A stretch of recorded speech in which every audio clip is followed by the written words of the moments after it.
ಓಂ ಶಾಂತಿ.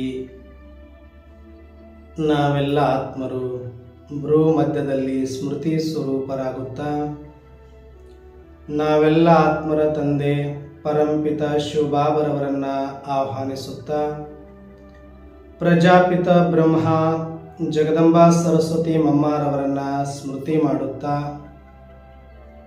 ಪ್ರತಿದಿನದಂತೆ ಈ ದಿನವೂ ಸಹ ಈ ಒಂದು ಮುರಳಿ ಚಿಂತನೆಯಲ್ಲಿ ಭಾಗವಹಿಸಿರುವ ನನ್ನೆಲ್ಲ ಸಹೋದರಾತ್ಮರಿಗೆ ಸ್ವಾಗತ ಸುಸ್ವಾಗತ. ವಿಶೇಷವಾಗಿ ಈ ದಿನ ಭಾನುವಾರ ಅವ್ಯಕ್ತ ಬಾಪ್ ದಾದಾರವರು ಅವ್ಯಕ್ತ ಮುರಳಿಯ ಮಹಾವಾಕ್ಯವನ್ನು ಕೊಟ್ಟಿದ್ದಾರೆ. ಆ ಮುರಳಿಯ ಮುಖ್ಯ ಸಾರದ ಕುರಿತಾಗಿ ಸಂಕ್ಷಿಪ್ತವಾದ ಚಿಂತನೆಯನ್ನು ನಾವು ಮಾಡೋಣ. ಈ ದಿನದ ಅವ್ಯಕ್ತ ಮುರಳಿಯ ಮುಖ್ಯ ಸಾರವಾಗಿದೆ ಶಿವ ಜಯಂತಿ. ಶಿವ ಜಯಂತಿ ಅಂದರೆ ವ್ರತವನ್ನು ತೆಗೆದುಕೊಳ್ಳೋದು ಮತ್ತು ಸಂಪೂರ್ಣ ಸಮರ್ಪಣೆಯಾಗುವ ನೆನಪಾರ್ಥವಾಗಿದೆ ಅನ್ನುವಂಥ ಮಾತನ್ನು ತಿಳಿಸಿದ್ದಾರೆ.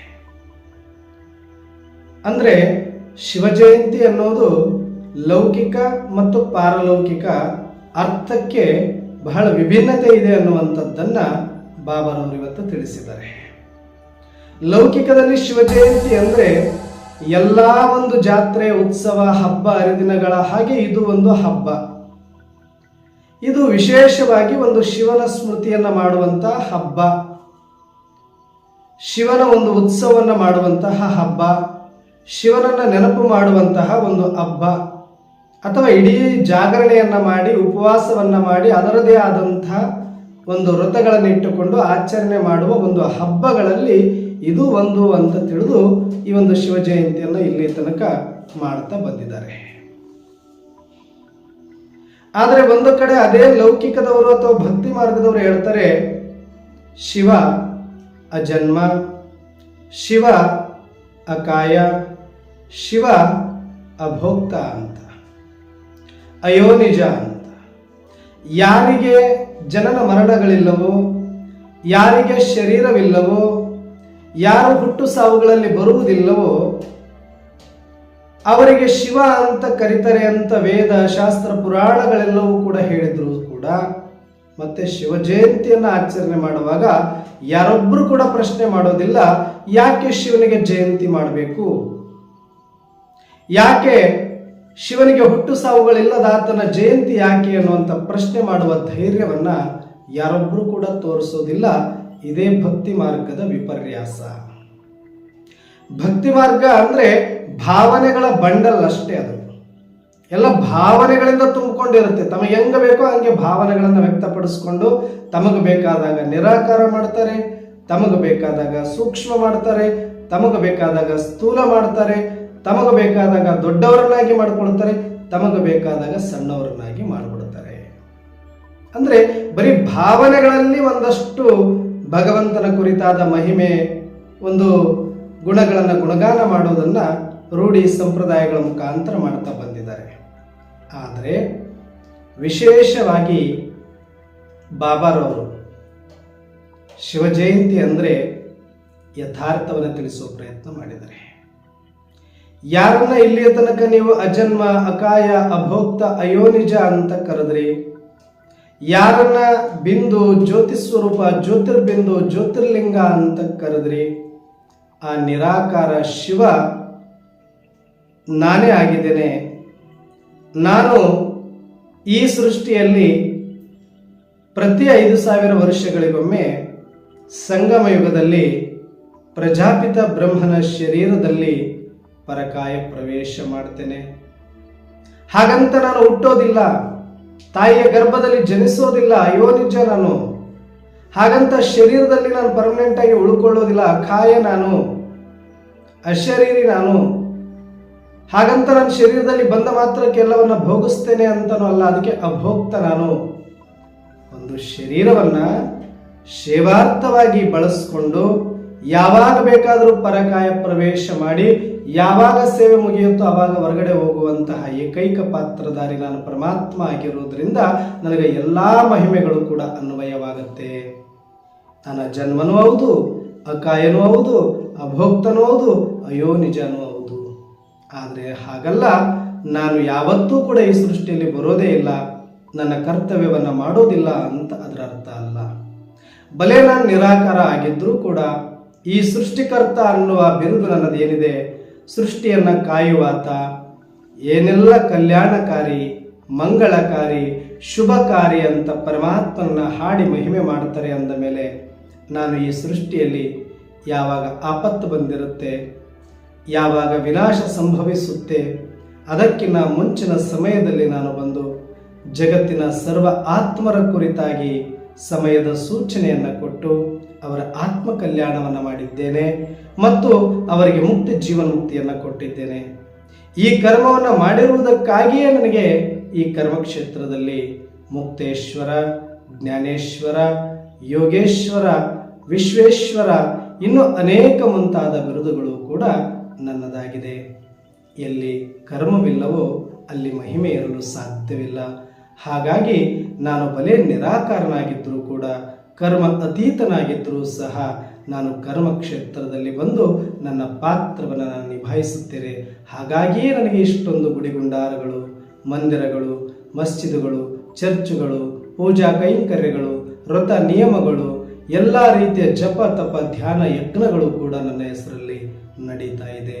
ಹಾಗಾಗಿ ಸೃಷ್ಟಿಯಲ್ಲಿ ಎಲ್ಲರಿಗಿಂತ ಅಧಿಕ ಪೂಜೆ ನನಗಾಗುತ್ತೆ ಅಂದರೆ ಎಲ್ಲರಿಗಿಂತ ಅಧಿಕವಾದ ಕೆಲಸ ಸೇವೆಯನ್ನು ನಾನು ಮಾಡಿರಲೇಬೇಕಾಗುತ್ತೆ.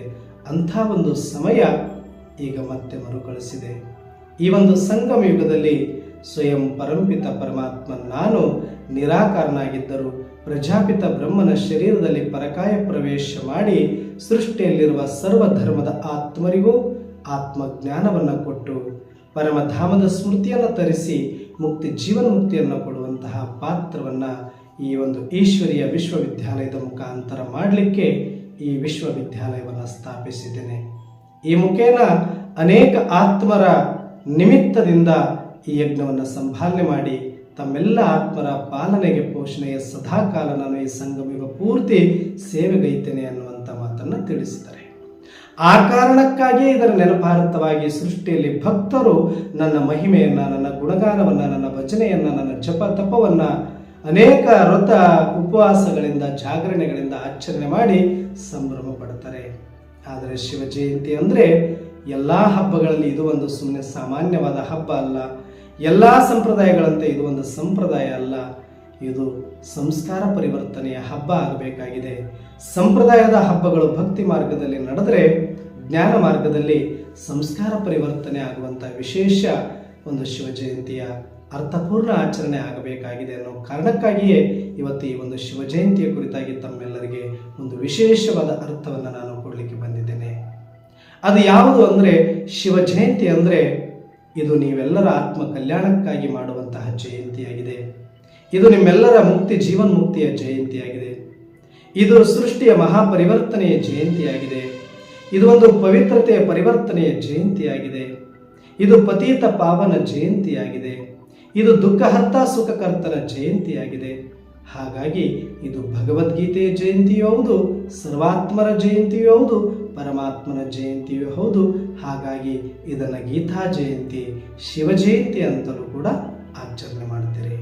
ಆದರೆ ಇದು ಬರೀ ಸಂಪ್ರದಾಯವಾಗದೆ ಈ ಶಿವ ಜಯಂತಿಯ ದಿನದಂದು ಒಂದು ದೃಢ ಪ್ರತಿಜ್ಞೆಯನ್ನು, ದೃಢ ವ್ರತವನ್ನು ತೆಗೆದುಕೊಳ್ಳುವಂಥ ಜಯಂತಿಯನ್ನು ನೀವು ಆಚರಣೆ ಮಾಡಿದಾಗ ಮಾತ್ರ ಇದು ಅರ್ಥಪೂರ್ಣ ಶಿವ ಜಯಂತಿ ಆಗಲಿಕ್ಕೆ ಸಾಧ್ಯತೆಗಳಿರುತ್ತೆ.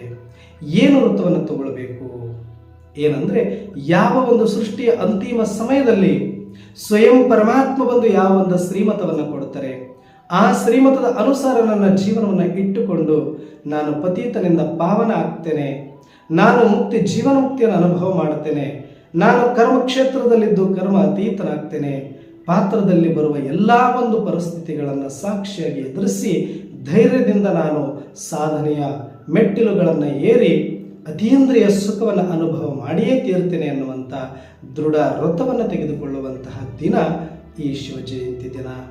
ಮತ್ತು ನಾನು ಇಲ್ಲಿಯ ತನಕ ಯಾವುದೆಲ್ಲವನ್ನ ಶಾಪ ಆಗಿದೆ, ನನ್ನ ಹಣೆ ಬರಹವನ್ನು ಬೈದುಕೊಂಡೆ, ಪರಮಾತ್ಮನನ್ನು ಬೈದೆ, ಪ್ರಕೃತಿಯನ್ನು ಬೈದೆ, ಸಮಯವನ್ನು ಬೈದೆ, ಈ ನಿಯಮಗಳನ್ನು ಬೈತಾ ಬಂದೆ. ಆದರೆ ಈ ಸೃಷ್ಟಿಯ ನಾಟಕಕ್ಕೂ ಪರಮಾತ್ಮನಿಗೂ ನನ್ನ ಹಣೆ ಬರಕ್ಕೂ ಇಲ್ಲಿಯ ತನಕ ನಾವು ಶಾಪ ಆಗ್ತಾ ಬಂದಿದ್ದೇವೆ.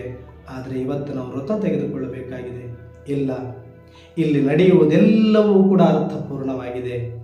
ಇಲ್ಲಿ ಏನೇ ನಡೆದರೂ ಕೂಡ ಅದಕ್ಕೆ ಒಂದು ಅರ್ಥ ಇದೆ. ಇಲ್ಲಿ ಎಲ್ಲವೂ ಮಾಡಲ್ಪಟ್ಟ ಡ್ರಾಮಾ ನಡೀತಾ ಇದೆ. ಇಲ್ಲಿ ಯಾವುದನ್ನು ಯಾಡ್ ಮಾಡಲಿಕ್ಕೆ ಸಾಧ್ಯ ಇಲ್ಲ. ಇಲ್ಲಿ ಯಾವುದನ್ನು ಎಡಿಟ್ ಮಾಡಲಿಕ್ಕೂ ಕೂಡ ಸಾಧ್ಯ ಇಲ್ಲ.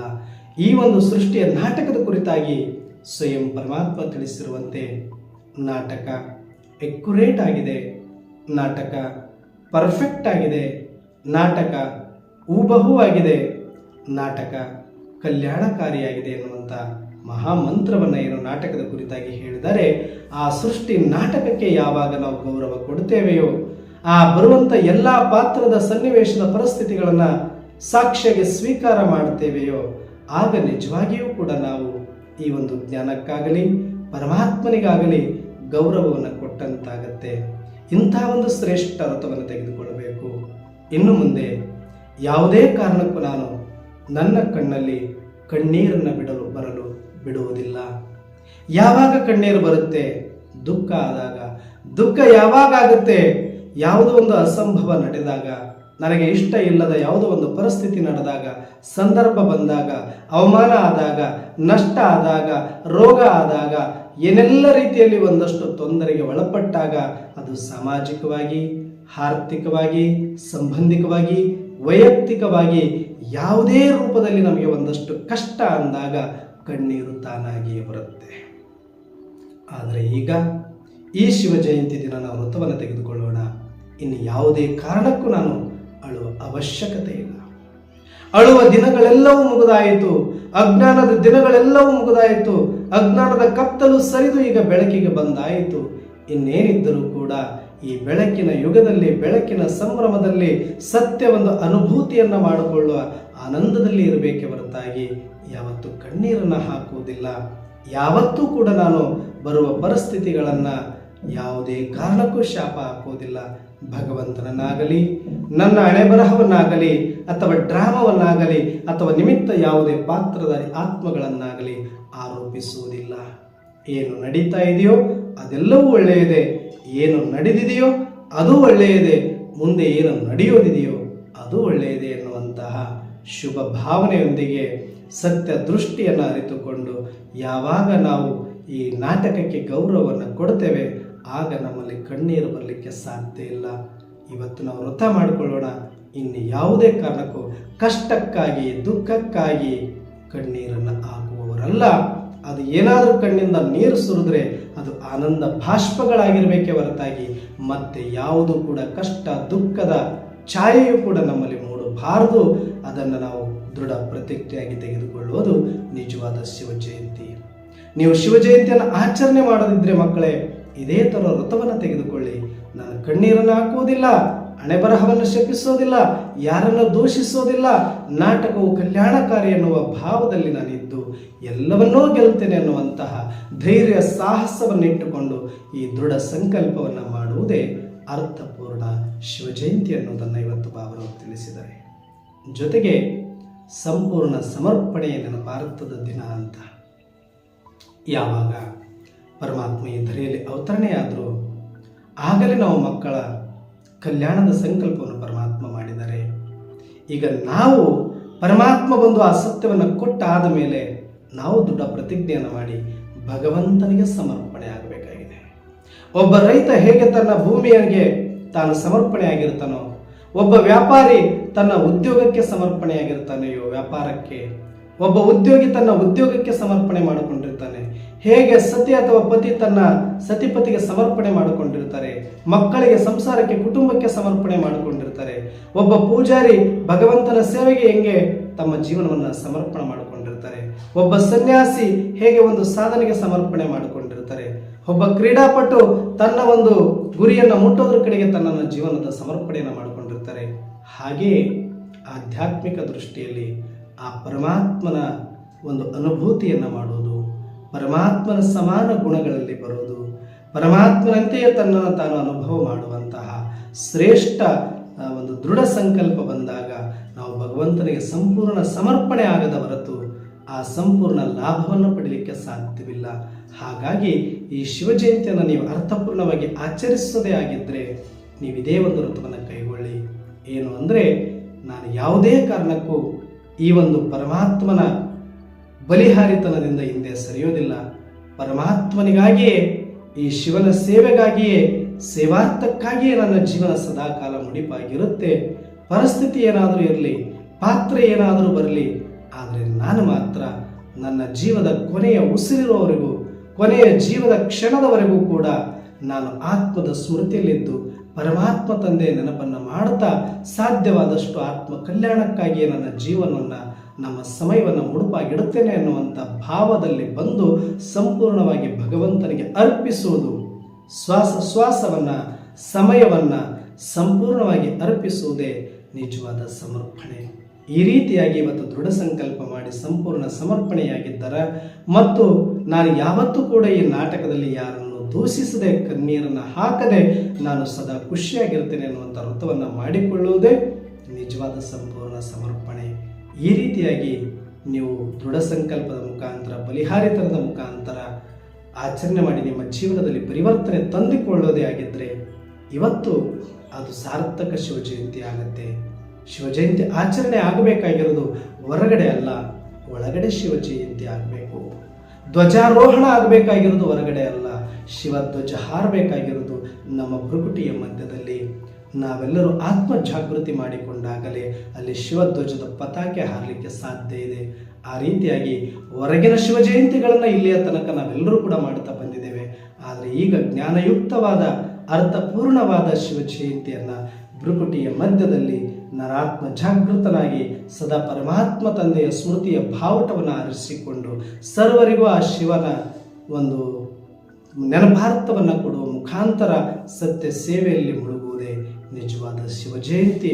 ಇಂಥ ಒಂದು ಶಿವಜಯಂತಿಯ ಅರ್ಥವನ್ನು ಬಾಬಾರವರು ನಮಗೆ ತಿಳಿಸಿದರೆ, ಆ ಮುಖೇನ ನಾವು ಪರಮಾತ್ಮನೊಂದಿಗೆ ಇವತ್ತು ದೃಢ ಸಂಕಲ್ಪ ಮಾಡಿ ನಾವು ಸಂಪೂರ್ಣ ಸಮರ್ಪಣೆಯಾಗಿ ನಮ್ಮ ಸಮಯವನ್ನು ಕಂಪ್ಲೀಟಾಗಿ ಈ ಒಂದು ಶಿವ ಸೇವೆಯಲ್ಲಿ ಅರ್ಪಣೆ ಮಾಡ್ತಾ, ಪಾತ್ರ ಏನಾದರೂ ಇರಲಿ, ನಾನು ಆತ್ಮ ಅನ್ನುವ ಸ್ಮೃತಿಯನ್ನು ಗಟ್ಟಿಯಾಗಿ ಹಿಡಿದುಕೊಂಡು ಪರಮಾತ್ಮನ ಕೃಪೆಯನ್ನು ಪಡೆದೇ ಸಿದ್ಧ, ನಾನು ಜೀವನ್ಮುಕ್ತಿಯನ್ನು ಅನುಭವಿಸಿಯೇ ಸಿದ್ಧ, ಅತೀಂದ್ರಿಯ ಸುಖವನ್ನು ನಾನು ಪಡೆದು ಅನೇಕ ಆತ್ಮರ ಕಲ್ಯಾಣಕ್ಕೆ ನಾನು ನಿಮಿತ್ತನಾಗ್ತೇನೆ ಅನ್ನುವಂಥ ಭಾವದಲ್ಲಿ ಬಂದು ಯಥಾರ್ಥ ಶಿವಜಯಂತಿಯನ್ನು ಆಚರಿಸೋಣ ಅಂತ ಹೇಳ್ತಾ, ಇಂಥ ಶಿವಜಯಂತಿಯ ವಿಶೇಷ ಒಳಾರ್ಥವನ್ನು ತಿಳಿಸಿ ನಮ್ಮೆಲ್ಲರನ್ನ ಮಹಾಜ್ಞಾನಿಗಳ ಶಿವಪುತ್ರರನ್ನಾಗಿ ಮಾಡಿರುವ ಶಿವಬಾಬರವರಿಗೂ, ಅವ್ಯಕ್ತ ಬಾಬ್ದಾದ ಬ್ರಹ್ಮಬಾಬರವರಿಗೂ ಮತ್ತು ಎಲ್ಲ ಯಜ್ಞದ ಹಿರಿಯ ದಾದಿಯರಿಗೂ, ಎಲ್ಲ ಆದಿರತ್ನರಿಗೂ, ಡ್ರಾಮಕ್ಕೂ, ಸಮಯಕ್ಕೂ, ನಿಯಮಕ್ಕೂ, ಸರ್ವ ಪಾತ್ರಧಾರಿಗಳಿಗೂ ಕೂಡ ಕೋಟಿ ಕೋಟಿ ಧನ್ಯವಾದಗಳನ್ನು ಅರ್ಪಿಸಿ